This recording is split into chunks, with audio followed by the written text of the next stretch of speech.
ഓണക്കാലം നമുക്കൊരുമിച്ച് കളർഫുള്ളായി ആഘോഷിക്കാം. സ്നേഹത്തിന്റെയും ഐശ്വര്യത്തിന്റെയും നല്ലൊരു ഓണക്കാലം ആശംസിക്കുന്നു. VTS മാൾ, വളരുന്ന ബന്ധം, തുടരുന്ന വിശ്വാസം. കല്യാണമാണോ? ആഘോഷമാക്കണ്ടേ? ആഘോഷമാക്കാൻ മനസ്സ് തൊട്ടറിഞ്ഞ ആഭരണങ്ങൾ വേണം. ഡ്രസ്സിന് മാച്ച് ആവണം, മേക്കപ്പിന് ഇണങ്ങണം. ഇതെല്ലാം ന്യൂ പുഞ്ചിരിയിൽ പുതുപുത്തൻ കളക്ഷൻസിൽ ലഭ്യമാണ്. നിപ സംശയം. വണ്ടൂർ നടുവത്ത് മരണപ്പെട്ട യുവാവുമായി നേരിട്ട് സമ്പർക്കത്തിലുള്ളത് 26 പേർ. പട്ടിക തയ്യാറാക്കി ആരോഗ്യവകുപ്പ്. വണ്ടൂർ നടുവത്ത് നിപ സംശയിക്കുന്ന യുവാവിന്റെ സമ്പർക്കത്തിലുള്ളത് 26 പേർ.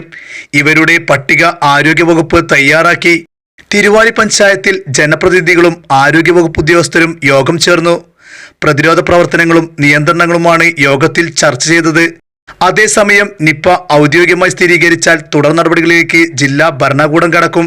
കഴിഞ്ഞ തിങ്കളാഴ്ചയാണ് ബാംഗ്ലൂരുവിൽ നിന്നെത്തിയ വിദ്യാർത്ഥിയായ 23-കാരൻ മരിച്ചത്. യുവാവിന് നിപയെന്നാണ് പ്രാഥമിക പരിശോധനാ ഫലം. വണ്ടൂർ പഞ്ചായത്തിലെ നടുവത്ത് സ്വദേശിയും ബാംഗ്ലൂരുവിൽ വിദ്യാർത്ഥിയുമായ 23-കാരൻ കഴിഞ്ഞ തിങ്കളാഴ്ചയായിരുന്നു പെരിന്തൽമണ്ണ സ്വകാര്യ ആശുപത്രിയിൽ വെച്ച് മരിച്ചത്. നിപ ലക്ഷണങ്ങൾ കണ്ടതിനെ തുടർന്ന് കോഴിക്കോട് മെഡിക്കൽ കോളേജിലേക്ക് സ്രവ സാമ്പിൾ പരിശോധനയ്ക്ക് അയക്കുകയായിരുന്നു.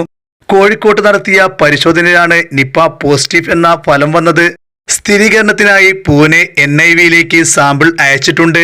സ്രവ സാമ്പിൾ പെരിന്തൽമണ്ണയിലെ സ്വകാര്യ ആശുപത്രിയിൽ നിന്നും കോഴിക്കോട് മെഡിക്കൽ കോളേജിലേക്ക് അയക്കാൻ 5 ദിവസം വൈകിയത് എന്തുകൊണ്ടെന്ന് വ്യക്തമല്ല.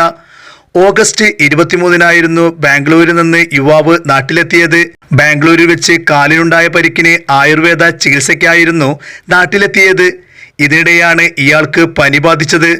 വണ്ടൂരിലെ സ്വകാര്യ ആശുപത്രിയിൽ പ്രവേശിപ്പിച്ചെങ്കിലും പനി കുറയാത്തതിനെ തുടർന്നായിരുന്നു ഈ മാസം 5-ന് പെരിന്തൽമണ്ണയിലെ ആശുപത്രിയിലേക്ക് മാറ്റിയത്.